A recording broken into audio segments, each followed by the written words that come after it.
Good evening. I welcome you all once again to our current affairs session here. Hope you have finished the last year's topics completely. 5 days we have taken. Hope you have revised all the 5 days classes here. So we'll try to consolidate on that one. So every day, so we'll be updating these current affairs. And if you look at the latest news today, the Jammu and Kashmir is completely with the floods. So many people have died, unfortunately, and the government is doing its best with respect to rescuing the people over there. Army again doing a fantastic job with respect to rescuing the lives of the people. Even now, also, so many people have stranded in the floods, and the government has a lot of job to do here. Of course, the Prime Minister had an aerial survey and he extended complete cooperation to the state government. And of course, the rescue operations are completely on. Hopefully, there will be very less number of casualties. Otherwise, it is one of the worst flood effects in Jammu and Kashmir in the last 60 years. And with respect to POK, Pakistan occupied Kashmir, even that area is also under the threat with respect to these floods here. And Prime Minister Narendra Modi has extended his word to his counterpart in Pakistan, saying that even if the Pakistan requires the support of India, India is ready to extend the support. And the Prime Minister of Pakistan also responded in a similar manner. So that's a good gesture. And next thing is that in most of the cities today, the Ganesh immersion is going on. With respect to Ganesh immersion, huge processions are taking place throughout the country in various cities. And I would like to just tell you one thing here. For the purpose of our classes, I have taken the internet services from three different broadband services. One is Beam, second one is U, and third one is the Hathway. And from all these places, I received the messages. Hopefully, you also have received message from your service provider. There may be a disruption at any point of time because of these positions. So the cables may be unearthed because of any reason. So that's the reason I'm just giving you one hint here. Because of any reason, if there is any disconnectivity, kindly don't get upset here. If there is any disconnectivity, hopefully it will not be there, because most of the positions in my area where I'm sitting in Hyderabad, so these Ganesha idols have been moved away. There may not be any problem. But if there is any problem, kindly cooperate for the day here.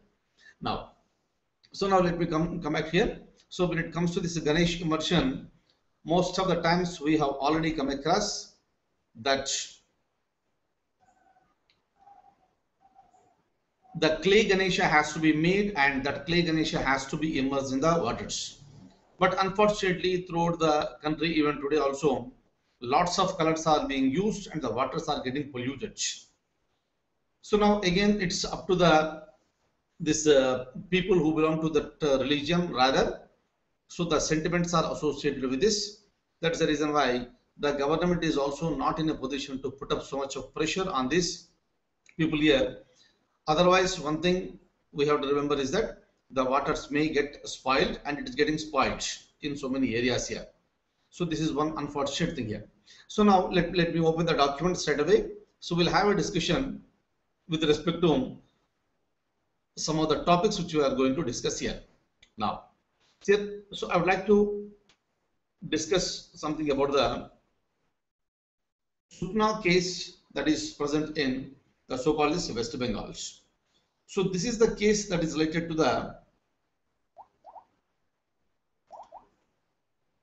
sometime back when this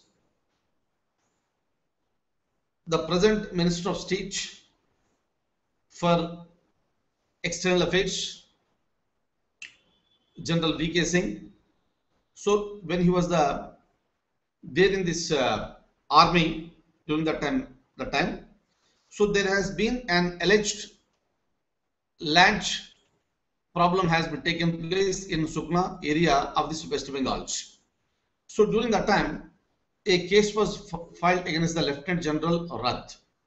So during that time, the case has been handed over to the court martial, and the court martial has very recently acquitted Lieutenant General Rath, and they have pointed out the fingers towards General Vikram Singh, VK Singh. So now we have to wait and watch what is going to happen with this particular case. It is very much there in the news. I'll just show you the document here, and later we'll have a discussion on this. So this is a case that is related to the 2011. A court martial found him guilty in the alleged scam for issuing the no objection certificate to a private builder to build an education institution on a 70-acre plot adjacent to the military cantonment in the Sukna in West Bengal. The land deal came to light in the mid of 2008 when the former Army Chief General V.K. Singh was the Eastern Army commander and has initiated the court of inquiry in the alleged landscape. So very, very important here. So this case goes back to 4 years back, and since then this problem was there, and the main accused during this time was the Lieutenant General Rath. But fortunately what happened is that if you look at this point, next point here, the tribunal has imposed a fine of rupees 1 lakh on the army for loss of honor. The case became the first one to feature a serving 3-star rank officer, Lieutenant General Rath, having to face the disciplinary action. Lieutenant General Rath and Lieutenant General Advesh Prakash were court-martialed. Look at this. The former was the first to be punished, but now it has been cleared. So this is what happens.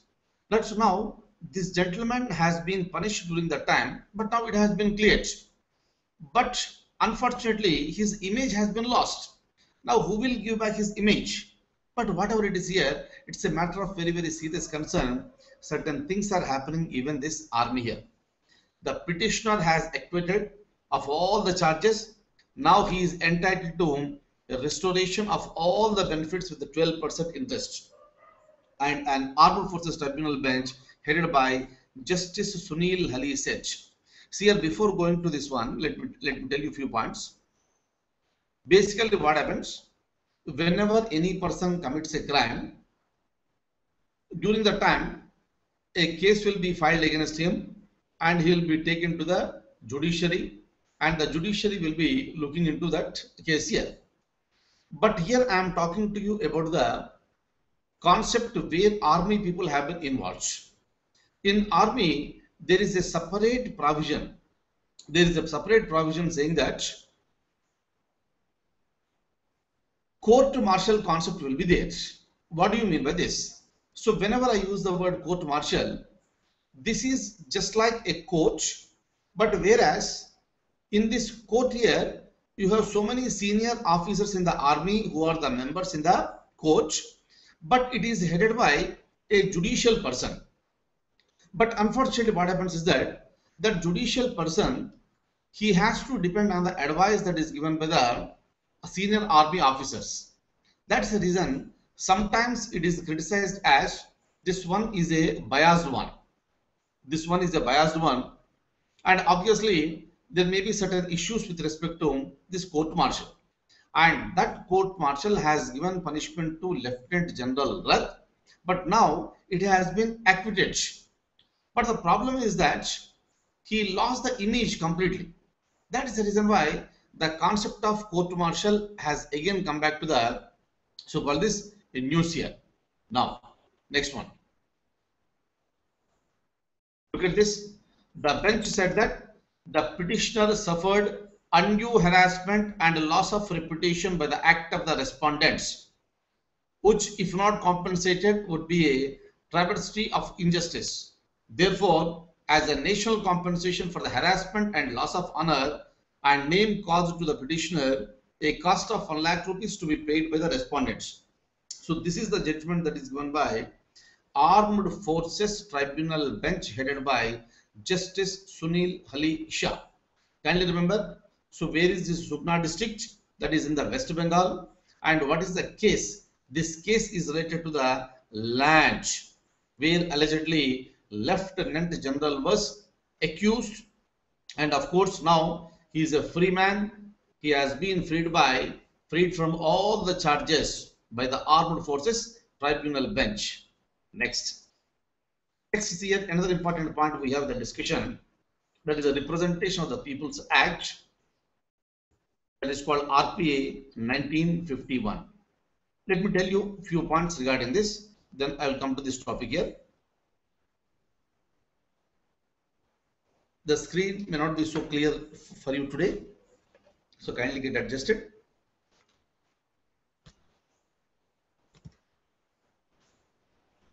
Otherwise, I'll just change the direction. Yes, hopefully you can see me now. Now, look at this. So now let me tell you a few points here. I would like to talk to you about the Representation of People's Act of 1951. What exactly is this? Wherever at the end, if you come across with the word ACT Act here, that is nothing but a bill has been introduced in the Parliament and the bill has been passed and it became a law, hence it is called the Act. And whenever I am talking about the Representation of People's Act of 1951, I am talking about the members of the Lok Sabha, members of the Rajya Sabha, members of the state legislative assemblies, and the members of the state legislative councils. Now, if you look at this RPA Act of 1951, it is present in India since the year 1951, but the number of people, number of representatives who were punished under this particular law was very, very, very, very low. It is because there are so many loopholes that are present in this Representation of People's Act. That is the reason why so many people are getting escaped as far as the Representation of People's Act is concerned. But very recently, in the month of March 2014, the Supreme Court made it very, very, very clear, saying that if there is any case pending with in any lower court against the member of the Parliament or any member of the legislature, and if the case is of serious in nature, that case has to be disposed of within 1 year from the date of framing the charges. What is the meaning of this? For example, if you look at Lalu Prasad Yadav, the president for the Rashtriya Janata Dal, RJD party that's there in Bihar, Lalu Prasad Yadav has been convicted after 17 years.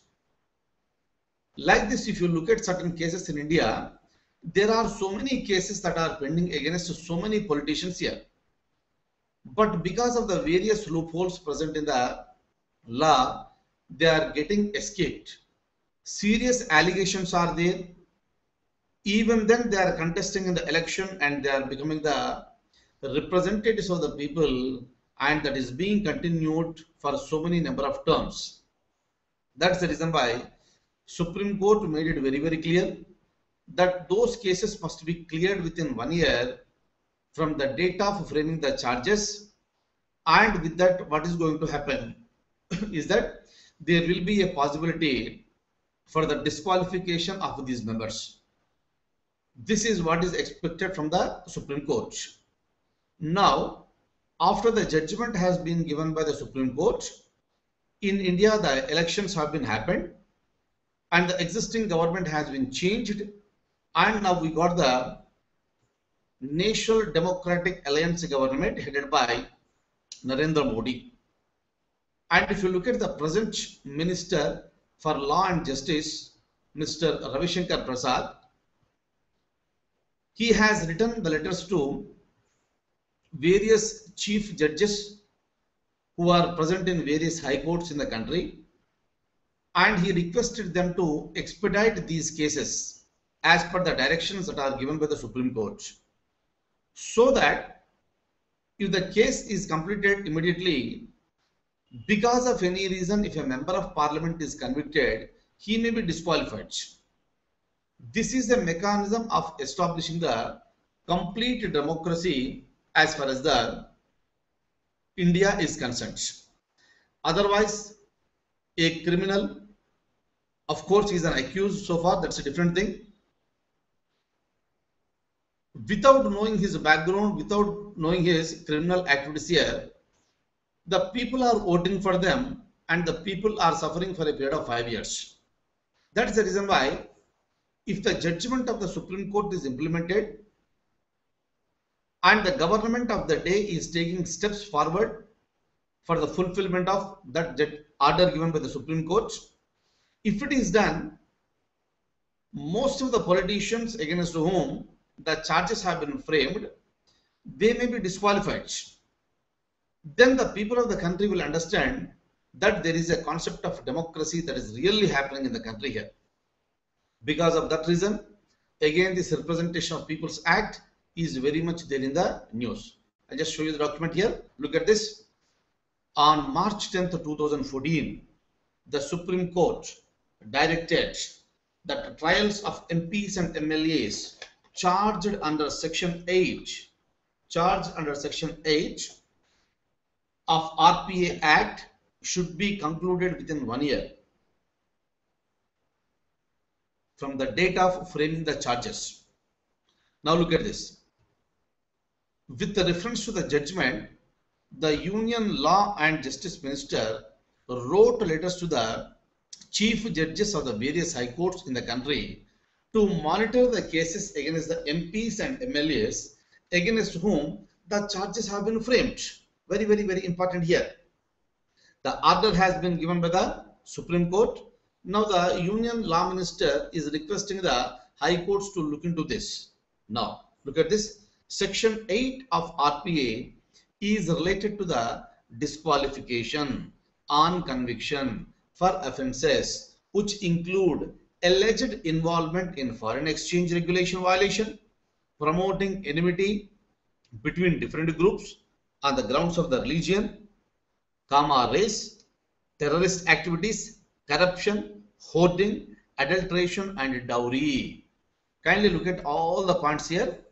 Foreign exchange regulation violation, promoting enmity between different groups on the grounds of religion, race, terrorist activities, corruption, hoarding, adulteration and the dowry. Kindly remember all the points here. Now these are considered to be very, very, very serious allegations against any minister. Against any member of the parliament or the state legislature. And such type of people are not expected to continue as the representatives of the people. Very, very, very, very, very important. So kindly remember this. This RPA will be always there in the news, and from now onwards it will be appearing in the news more, because in the country so many representatives are being accused. If they are convicted, they will be disqualified immediately, and this is the order that is given by the so-called the Supreme Court. Look at the next one. I am going to the next point. Let me talk to you something about the Delhi under President's rule. Let me talk to you regarding this Delhi. Delhi is one of the union territories in India. You already know this. Over a period of time, it has been renamed as National Capital Territory. And the Constitution has permitted the Parliament to create a legislature, to create a Council of Ministers to any union territory.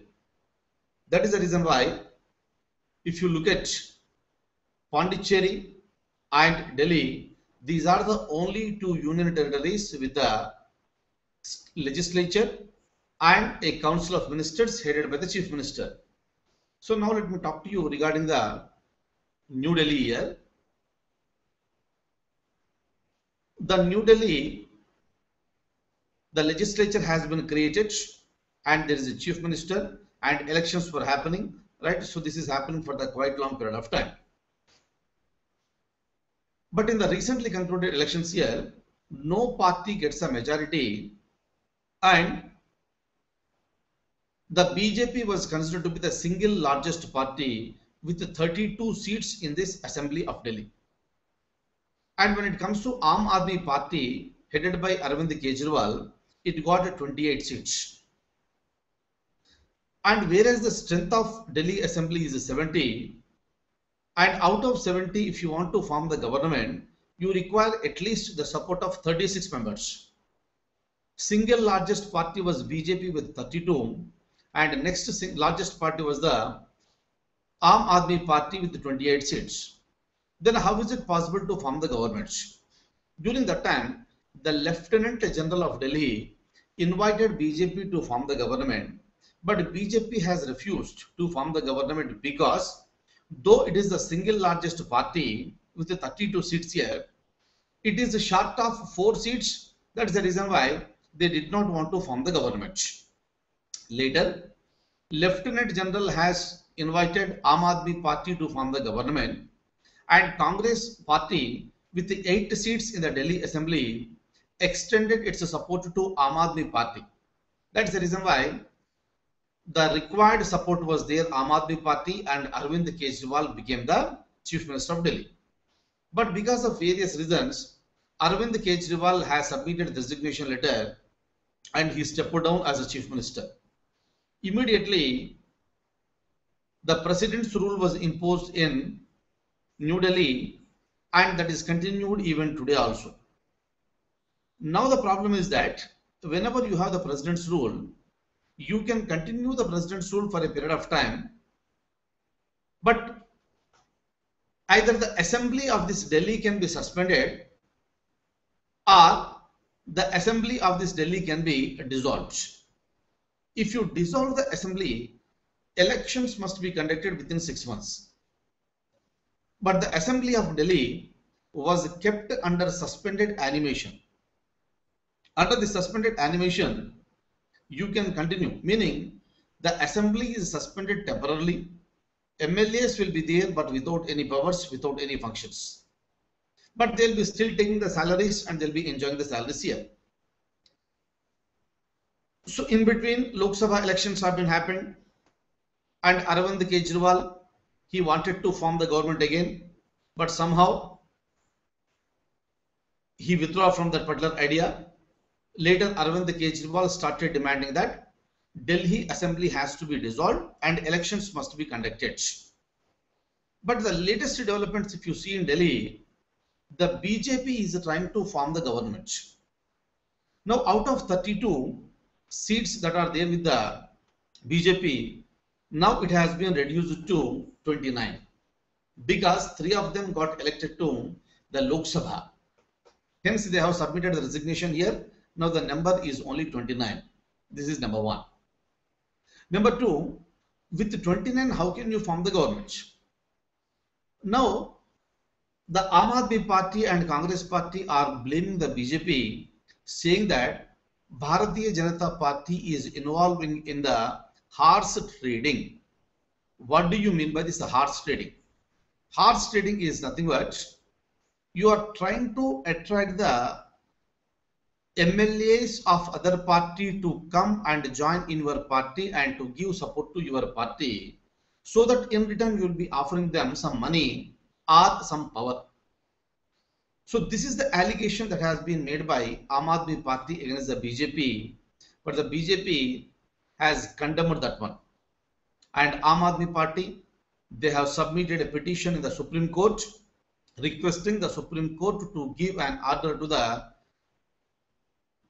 central government to dissolve the Delhi Assembly, so that paving the way for conducting the elections of the Delhi Assembly very, very soon. Now the allegation is that whatever the Lieutenant Governor is going to decide with the permission of the President, that is going to become final here. But the problem is that with the 32 members, when you could not form the government, how can you form the government with the 29? MLAs? That is the biggest question here. So tomorrow, that is September 9th, the Supreme Court is going to give the verdict. If the verdict is coming in favor of dissolving the assembly, definitely there may be a possibility of the dissolution of the assembly of Delhi and elections will be conducted within 6 months. Or if the Supreme Court says that the decision can be taken by the Lieutenant Governor in consultation with the President of India, maybe the BJP may be permitted to form the government. But anyway, we have to wait and watch. If the BJP is invited to form the government, how are they going to manage the number? We have to just wait and watch. If they can prove their majority by taking the support from other political parties, it is well and good. Otherwise, it is going to become a very, very big and serious embarrassment to the Bharatiya Janata Party. Now we'll just wait and watch what is going to happen, and tomorrow evening we'll see what is the judgment that is given by the Supreme Court of India with respect to the Delhi Assembly. Now, so before, let me go to this one topic here. In the previous class, I was talking to you about the ISIS. It is a terrorist group. I told you already. Let me not repeat those fundamentals. But I told you this ISIS is trying to recruit the people even from this India. And 4 members from Hyderabad region, they wanted to go to this Bangladesh. From there, they wanted to reach this ISIS people and they wanted to become the members of this ISIS. But fortunately, their attempt has been failed. And if you look at most of the clerics in this Islam, the Muslim religious groups in India, they have vehemently opposed the concept of this ISIS, and whatever ISIS is doing, that is completely against the Islam. This is what they said. Islam talks about the love, not about the terrorism. So this is the statement that is given by the religious leaders. This is a very, very, very, very important concept that is required now. Irrespective of the religion, entire India is united in this concept. It's a very, very happy note. And in a similar manner, there was a rumor against Hyderabad Member of Parliament. I told you in the previous class that he has given some demolishing statements against India, but the gentleman, he came forward and he went to the police commissioner. He requested for conducting the inquiry against those people who created this rumor, and he is also planning to file a suit against the newspaper also. And that is the spirit of the true Indian Shipyard, and that has been today exhibited by the Member of Parliament from Hyderabad. Excellent, sir. So we all salute you. So this is how India has to progress, and the concept of Indian democracy and Indian secularism has to be strengthened day by day. This is all possible because of the people and the leaders who are present in this country. Next one. I'll show you the next document.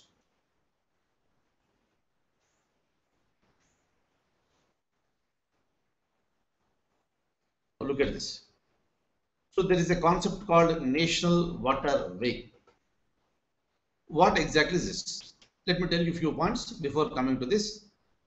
See, generally, we have the airways, we have the roadways, and we have the railways. And in all 3 mechanisms, we are transporting goods and the people, and everything is going on well.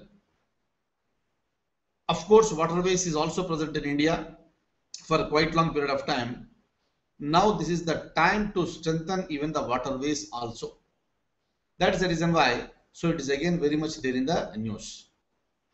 When roadways and railways are very much developed in India, why there is a concept of this again waterways?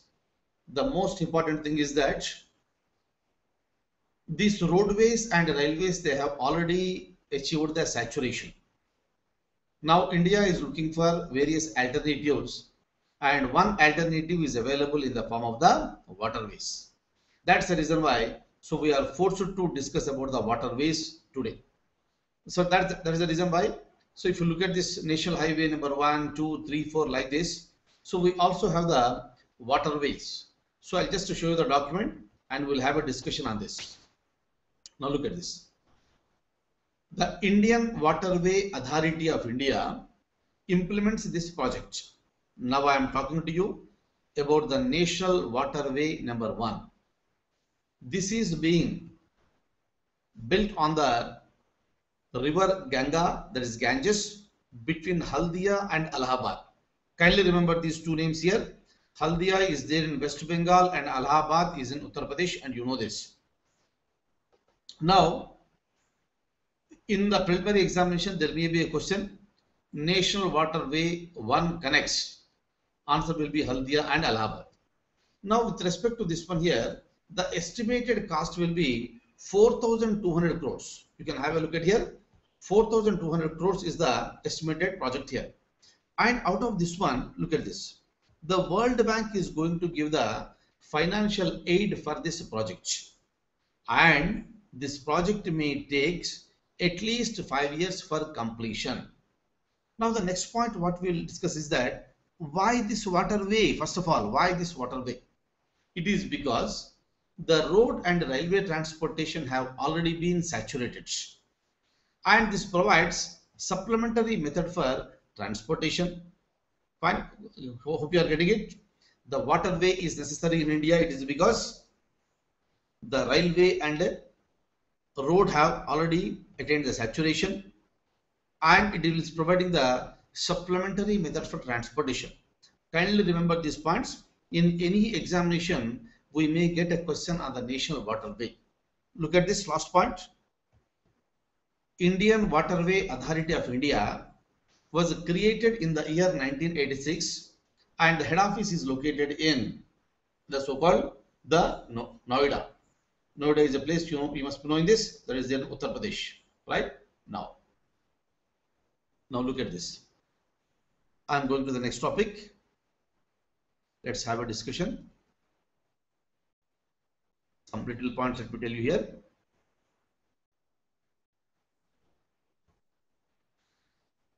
Sania Mirza, again, she's there in the news. She's an Indian. We are very proud of her. She won 3 Grand Slam titles so far, including the latest one, US Open of 2014. Right? Now, so what is the Grand Slam? You must be knowing this. Grand Slam is the Australian Open, French Open, Wimbledon Open, and the US Open. Kindly remember this sequence. In any examination, it may be a question. Please arrange all these Grand Slam in serial, in the chronological order here. First one will be conducted in the month of January, that is Australia. Later French Open, later Wimbledon, and later the US Open here. So right, so regarding all these things, we'll have a discussion separately. But with respect to Sania Mirza, she won all the 3 here, except Wimbledon. Except Wimbledon, Sania Mirza has won all the 3 here, and that too in the mixed doubles.